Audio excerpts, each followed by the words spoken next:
Dernière séquence où là, on va avoir des situations qui nous ont amené à une action de but derrière, où ça a vraiment été dangereux. Donc, on arrive à s'installer, puis à déclencher une situation dangereuse en notre faveur sur cette rencontre. Donc, premier ballon ici avec Mathieu Roger, du coup, qui se retrouve. Voilà, une belle passe. Hein. On voit que nos centraux, hein, que ce soit Mathieu Roger ou Jules Huet, ont trouvé vraiment des passes intéressantes vers l'avant qui permettent de casser ces premières lignes parce que ces passes-là ne sont pas faciles à faire. D'accord. Et elles ne sont pas non plus faciles à recevoir. Là, on voit que c'est Victor Guerrier qui a décroché, qui est venu entre les lignes pour jouer ce premier ballon-là. On a Benjamin Renaud, du coup, qui s'est engagé dans l'espace profond ici, libéré par Victor. On a un soutien ici aussi avec Maxime au niveau du jeu, Maxime Rouanel. Et on a aussi cette prise d'espace ici d'Alexandre Dias qui permet du coup à Victor de pouvoir éventuellement conserver. On va voir que ce n'est pas le choix que va faire Victor. Il va conserver le ballon. Donc, voilà, je pense qu'encore une fois, sur cette situation-là, il nous manque quand même quelqu'un dans cette zone-là pour avoir ce rôle de soutien, pour pouvoir peut-être après aller voir à l'opposé du jeu, continuer de construire ici. Victor prend cette information, on voit bien qu'il regarde, il n'y a pas cette solution-là.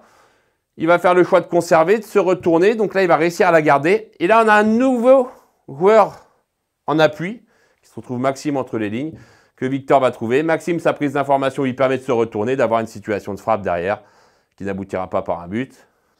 Deuxième séquence, ici, donc on a Alexandre Tessier.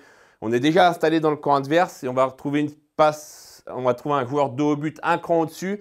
Et là, on va voir que cette notion de soutien est importante parce qu'elle va permettre d'aller jusqu'au bout dans la situation.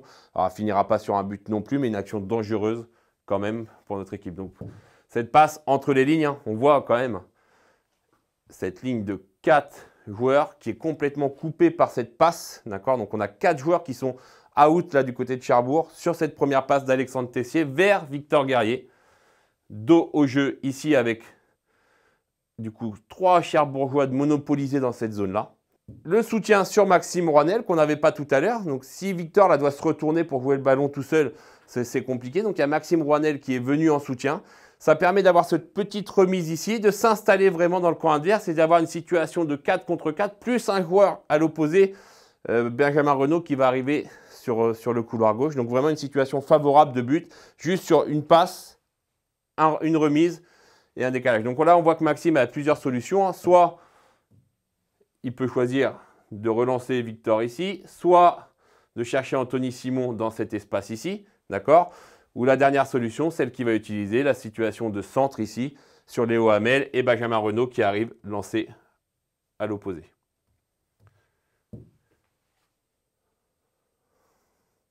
Ça finira par un jeu de volée de Benjamin Renaud, non cadré mais situation dangereuse. Dernière séquence, celle qui va nous amener du coup le coup franc salvateur de Maxime Rouanel, qui va nous offrir la victoire à Cherbourg. Un jeu long. Là, directement sur une relance, vraiment, alors on n'est pas tout à fait à la réception dans le camp adverse, on est vraiment au milieu du terrain, mais on va voir que cette notion d'appui-soutien, du coup, va permettre de s'installer dans le camp adverse et d'avoir un jeu rapide vers l'avant sur Benjamin Renaud, qui ira justement chercher ce coup franc. Donc Jules, qui relance le ballon, alors pas de manière non plus anodine n'importe où, hein, il cherche quand même un joueur un cran au-dessus. Et on voit sur cette situation, ce qui est intéressant, c'est qu'on a quand même déjà 1, 2, 3, 4 joueurs d'installer très haut sur le terrain, ce qui va nous permettre du coup d'avoir de pouvoir peser sur la défense adverse et de s'installer dans le camp adverse alors qu'on était quand même sous pression dans notre camp à ce moment-là. Voilà, Maxime garde très bien le ballon dos au jeu avec le 7 dans son dos, Maxime Rouanel. Et là, on voit qu'il cherche quelqu'un en soutien, il ne peut pas aller vers l'avant, on voit que c'est compliqué. Et là, on va avoir Alexandre Tessier qui arrive en soutien, donc un cran au-dessus, un cran en dessous ici. D'accord, dans cette zone-là. On retrouve du coup ce circuit préférentiel ici, avec ensuite un joueur qui va être lancé dans cette zone ici. Prise d'information d'Alexandre Tessier, qui voit le démarrage de Benjamin Renaud à l'opposé. Voilà, la passe entre les deux. Alors, magnifique passe aussi, hein, aller vers l'avant. Là, on ne cherche pas un joueur en appui, on cherche un joueur lancé. Mais à noter quand même cette passe quand même qui casse vraiment toute cette ligne défensive, qui envoie Benjamin Renaud avec sa puissance en profondeur. Et derrière, du coup, la faute de l'adversaire qui créera le coup franc et du coup le but de Maxime Rouanel sur ce coup franc-là. Pour conclure, du coup, on voit bien cette importance d'avoir des joueurs en soutien, cette importance d'avoir des joueurs qui participent au jeu. Est-ce que le soutien de son partenaire, il est soit vraiment face à nous, soit un joueur qui va venir côté du coup pour s'installer aussi. On l'a vu sur les premières séquences. Et à chaque fois qu'on n'a pas eu cette situation-là, on est obligé de se retourner par soi-même dans le bloc adverse. Ça a été compliqué. Donc c'est important d'avoir cette notion, une fois qu'il y a une première passe vers l'avant qui est cassée, d'avoir du monde proche du porteur de balle pour pouvoir construire et s'installer dans le camp adverse et finir sur des situations dangereuses sur le but adverse, comme on a pu le voir sur la dernière séquence ici.